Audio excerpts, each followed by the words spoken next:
Aladdin King stands alone. Not alone. Rohirrim!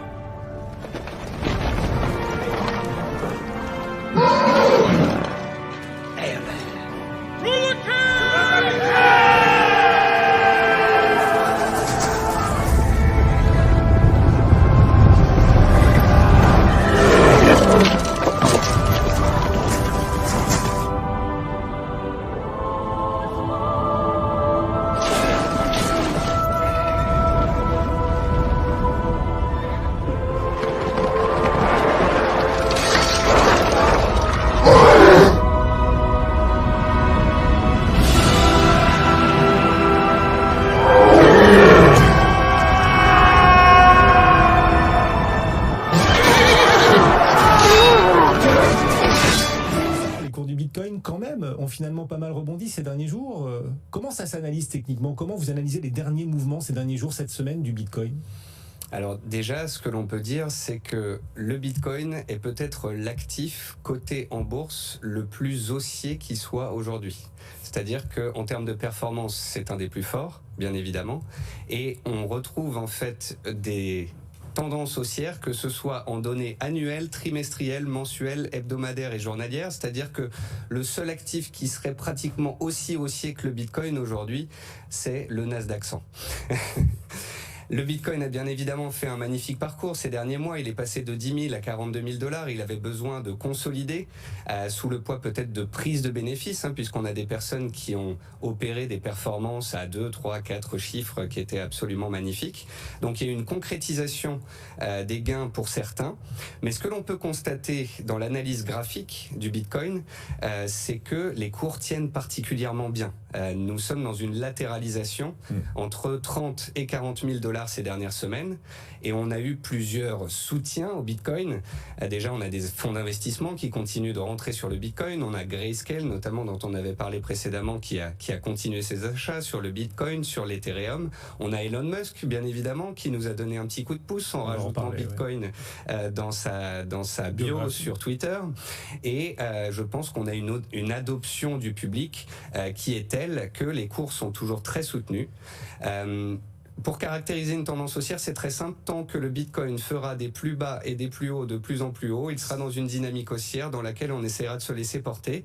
Quant à la suite, on a deux barrières au-dessus de nos têtes. On est actuellement à 38 000 $. Il faudra surveiller le seuil psychologique des 40 000 et bien évidemment les plus hauts historiques à 42 000, au-dessus desquels il n'y a plus aucun plafond. Et il existe des contrats futurs sur Bitcoin comme il y en a en bourse, sur les grands indices américains, sur le CAC 40. Ça existe aussi pour le Bitcoin, oui, Nicolas? Effectivement. Alors vous avez pléthore de produits. Vous avez les produits à terme.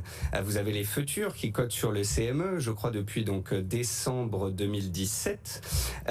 Et d'ailleurs, je voulais un peu revenir sur cette question de comment on peut aujourd'hui opérer à court ou à moyen terme sur le Bitcoin. Vous m'aviez posé cette question il y a 2 semaines. On avait parlé plutôt des fractions de Bitcoin. Ouais, quels sont les moyens d'investir Bitcoin? Alors, bien évidemment, je pense que Grégory sera d'accord. La première chose, c'est, si on souhaite faire des cryptos et en détenir à long terme, c'est d'avoir un wallet, un ledger dans lequel on va pouvoir mettre ses cryptocurrencies. C'est quoi? C'est un portefeuille numérique? C'est un portefeuille numérique. D'accord. Après, pour tous ceux qui veulent faire du Bitcoin et qui n'auraient pas l'envie, le temps de pouvoir créer ce type de portefeuille, vous avez les produits CFD, les contrats pour la différence. On a beaucoup de courtiers français, européens qui proposent cela et on a de plus en plus de cryptos qui sont cotés maintenant sur ces plateformes-là. Vous avez des ETF. Des ETF qui peuvent être entrés dans un portefeuille comme un ETF sur le CAC 40 ou le MSCI World. Le tracker qui réplique sans cesse l'actif qu'il suit. C'est ça. Donc, il va répliquer complètement le tracker Bitcoin, ça existe. Les ETF Bitcoin. Vous en avez un qui est coté en Angleterre, vous en avez un autre qui est coté à la bourse de Stockholm. Et puis vous avez aussi des actions qui sont très corrélées au cours du Bitcoin. Aux États-Unis, il y a l'action Marathon Patent qui est très connue des traders et qui réplique pratiquement ce que fait le Bitcoin. Et puis en France, on peut quand même parler d'une société qui n'est pas forcément en rapport avec le Bitcoin, mais avec la blockchain. L'Oréal, non. on rigole. Qui s'appelle The Blockchain Group et qui profite en fait de l'engouement autour de ce secteur actuellement. Très Très intéressant, hein, cet univers qui continue de se constituer, cet écosystème qui est en train de s'élargir, de s'approfondir. Grégory, en plus, dans cet écosystème Bitcoin et crypto-monnaie, il y a un nouvel adepte. C'est Elon Musk qui tweet dans tous les sens en ce moment sur les crypto-monnaies. Il a fait c'est le cas de le dire. Il a fait bondir le Bitcoin la semaine dernière. Il fait désormais la promotion d'une autre crypto-monnaie, le Dogecoin, c'est ça ? Le Dogecoin, ouais. Qu'est-ce que c'est Dogecoin ? Oui, alors c'est une crypto-monnaie qui a été créée en 2013. À la base, en fait, c'était une blague. C'était pour en fait rigoler des gens qui créent des nouvelles crypto-monnaies tous les jours, qui créent des clones de Bitcoin sans valeur ajoutée. Donc voilà, des gens en ont créé une. Sauf qu'en fait, la mayonnaise a pris et cette crypto-monnaie, elle vaut aujourd'hui 6 milliards de dollars, quoi. Et la love story entre le Dogecoin et Musk a commencé en 2019 quand sur Twitter, en fait, les gens cherchaient qui serait le meilleur patron pour diriger Dogecoin et ils ont élu Elon Musk. Et voilà, ça a commencé là. Et donc Elon Musk fait désormais la promotion du Dogecoin. Voilà. Ça veut dire qu'il a abandonné le Bitcoin ? Alors en fait, il souffle un peu le chaud et le froid sur le Bitcoin. Et il chauffe la communauté, clairement. Exactement. Ouais. Et en fait, on a parlé de sa bio Twitter, mais il a retiré la mention Bitcoin sur sa bio Twitter cette semaine. Il a été critiqué quand même plusieurs fois du Bitcoin. Donc je pense qu'en fait, il s'amuse un peu avec la communauté. Je suis pas sûr qu'il soit si fou que ça du Bitcoin. Pourtant, il a quand même le profil. Il est proche des libertariens. C'est un technophile, donc tout pourrait le pousser vers Bitcoin. Mais voilà, faut pas le voir comme un aficionados total. Je pense qu'il s'amuse avec nous. Ouais. Il s'amuse bien, Elon Musk. Sur les marchés, après l'affaire GameStop, les investisseurs font beaucoup de philosophie en ce moment sur les manipulations de cours. Où commence une manipulation de cours ? Il y a une perte de repères, clairement. Est-ce qu'on peut manipuler 1000 fois un actif ou est-ce qu'on peut manipuler une fois 1000 actifs ? On en est presque là aujourd'hui.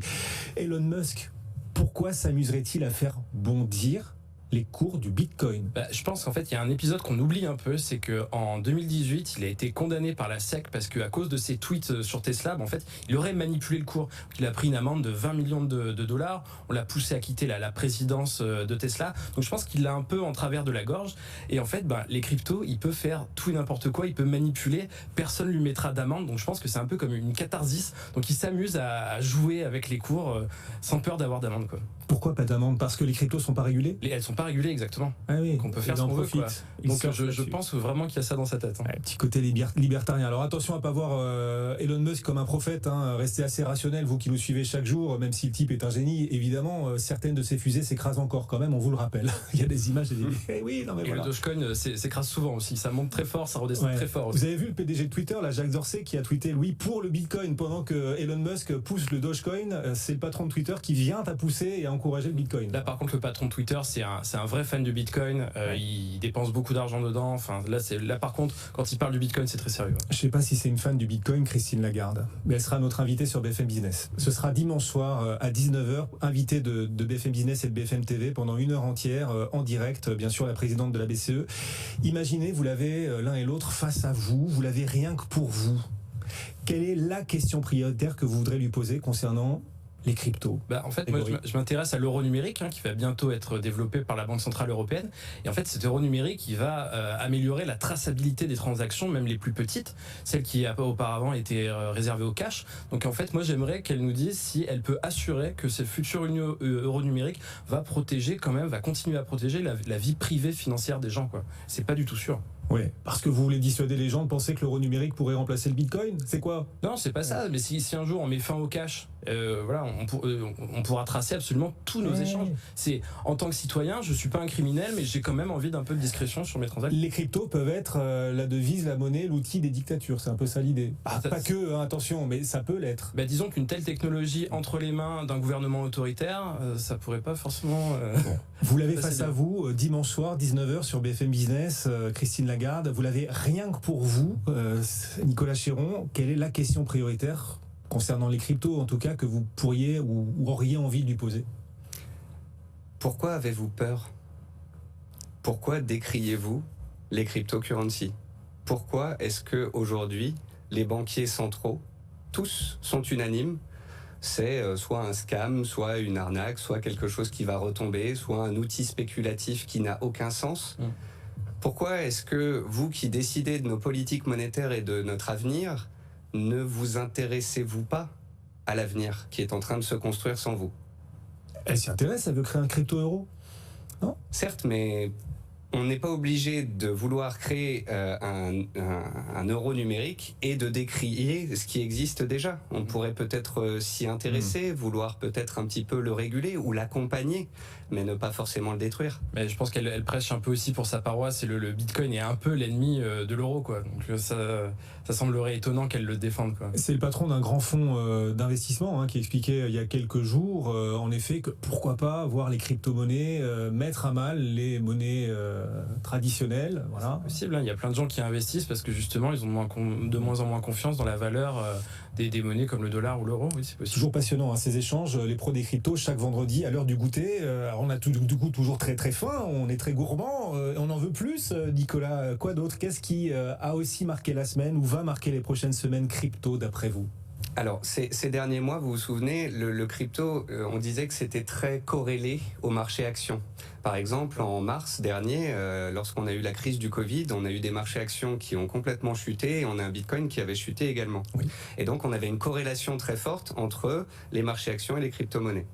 Et depuis l'adoption par PayPal, dont on avait parlé dans la première émission ici, ça avait changé la donne. On avait vraiment l'impression qu'il y avait un changement d'état d'esprit, une adoption généralisée et que ça ouvrait la porte. Et si je retenais en fait une news cette semaine qui sera peut-être d'importance par la suite, c'est les rumeurs, c'est les on-dit au sujet de l'adoption de Visa.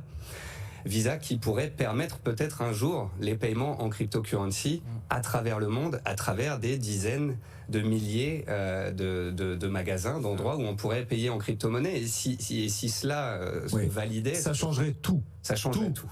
Voilà. Déjà, Visa s'associe avec beaucoup de startups crypto, donc il y a beaucoup de cartes bancaires qui portent le logo de Visa qui permettent de dépenser des cryptos. Certes, pour l'instant, il y a toujours une conversion en euros ou en dollars ou en monnaie traditionnelle, mais là, Visa travaille à intégrer les cryptos dans leur infrastructure parce que finalement, les cryptos, c'est quoi? C'est un réseau de paiement supplémentaire et il y en a plein des réseaux de paiement au sein de Visa. Pourquoi pas, oui. Pourquoi pas en profiter? Ça inspire, tous vos échanges inspirent nos auditeurs, téléspectateurs, cette question d'un particulier. Est-ce qu'il est intéressant de se lancer dans le minage de Bitcoin? Alors, pas seulement investir dans le Bitcoin, mais se lancer dans le minage de Bitcoin. Alors, j'ai posé la question à Sébastien Gouspillou, qui est un des mineurs français les plus importants, et sa réponse, elle est claire. En France, c'est niette, c'est trop cher. L'électricité est trop chère, ce n'est pas rentable. Puis si vous commandez demain une machine de minage, vous la recevrez dans plusieurs mois. Et dans plusieurs mois, la situation sera peut-être différente. Le cours sera peut-être plus bas. La puissance de calcul nécessaire pour miner des bitcoins devra être peut-être supérieure. Donc en fait, on n'est pas sûr. C'est pas vraiment, c'est à déconseiller. Quelqu'un qui voudrait s'exposer au minage, en fait, c'est de passer par une entreprise qui justement va acheter les machines et miner pour vous dans des pays où l'électricité est moins chère. Ou acheter son propre barrage hydroélectrique, tant qu'à faire. Oui, il y en a qui le font, même des Français. C'est ce qu'ils ont fait en fait. Ouais. Exactement. Sébastien Gouspillou, donc avec Big Block, fait ça. Enfin, il est au Kazakhstan notamment, et là-bas, il y a des barrages hydroélectriques où en fait on produit beaucoup d'énergie, mais pas tout le monde peut l'acheter. Il y a beaucoup de pertes. Donc on branche un mineur et l'activité est rentable. Du coup, ça peut même être un vecteur de transition écologique. Ah bon, ça pollue. Le minage, c'est d'abord la pollution, en tout cas au stade actuel, où c'est un gros préjugé. Là encore, Einstein qui le disait, on le rappelle, il est plus facile de désintégrer un atome qu'un préjugé. C'est un préjugé de dire que le minage de Bitcoin, ça pollue? Alors, ça dépense beaucoup d'énergie, certes, mais ça ne pollue pas forcément parce que le mix énergétique comprend 39% d'énergie renouvelable dedans. Donc voilà, les mineurs sont souvent installés à côté des barrages ou des champs éoliens ou panneaux solaires. Et donc ça peut créer un nouveau modèle économique donc pour les producteurs d'énergie verte. Oui, et puis vert jusqu'au bout, puisqu'il a un autre projet. Je l'ai eu au téléphone justement lundi, ce monsieur. Un très beau projet en République du Congo, où vous avez une forêt dans laquelle les gorilles sont en voie de disparition. Et donc a été créé un centre et un parc pour pouvoir s'occuper des gorilles et pour pouvoir protéger la forêt. C'est de la compensation. Afin de pouvoir financer en fait ce projet, on a construit un barrage hydroélectrique. Et ce barrage hydroélectrique a une perte de création d'électricité qui va être utilisée par les machines et qui permettra justement de ne pas gaspiller cette énergie, de pouvoir gagner de l'argent et en plus de pouvoir financer un beau projet. Voilà, ça dépense beaucoup d'énergie, mais il faut se demander d'où vient cette énergie-là, quoi. Ouais, c'est une usine à gaz, non? Moi, je trouve ça assez innovant, quoi. Ouais, c'est innovant. Bon. Donc le mythe de la... Que d'efforts pour que tout ça ne pollue pas, quand même. Non. Mais le mythe de la centrale de mining qui dépense que du charbon, qui utilise que du charbon, c'est pas aussi vrai que ça, quoi. Le secteur change, quoi. Oui, Comme- puis en termes de dépenses énergétiques ou de pollution, on parle du Bitcoin, mais on parle Ouais. pas de nos grosses entreprises françaises. Ouais, ou même des marchés, hein, voilà, les marchés les financiers. transactions à la nanoseconde. Ou de l'Internet, tout bien sûr, simplement. bien sûr. Bien sûr. Nicolas, on cause beaucoup de Bitcoin, mais il y a aussi les altcoins, donc les autres crypto-monnaies. Comment est-ce qu'elles évoluent en ce moment?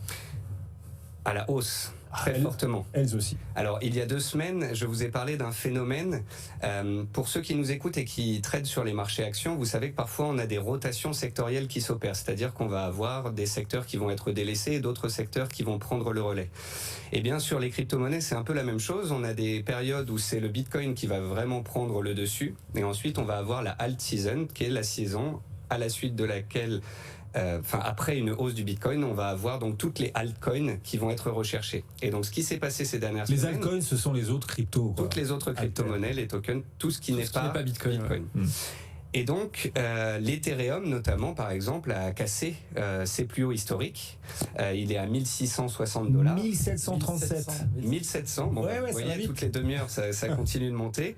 On a un nouveau plus haut historique. Alors après, je peux vous donner quelques performances. On a donc, par exemple, sur le mois écoulé, le Bitcoin qui a stabilisé, qui n'a gagné que 8%, l'Ethereum 30%, le Ripple 70%, Cardano 50%, Polkadot 90% et AAVE, dont tu as beaucoup parlé, 500%. AVE, c'est quoi? AV, c'est un protocole qui permet de déposer des cryptos contre des intérêts et d'en emprunter de l'autre côté. Une banque autonome, en fait. Et je voudrais rajouter qu'en fait, toutes les applications, toutes les cryptos liées à la finance décentralisée, comme AV, explosent toutes en ce moment. Et aussi, elles sont construites sur Ethereum. Donc, c'est tout un écosystème, en fait, qui boom là. Le benchmark, c'est Ethereum. Exactement. Comment on dit, ouais. Et là, on a la capitalisation boursière du Bitcoin qui s'est stabilisée autour des 700 milliards de dollars.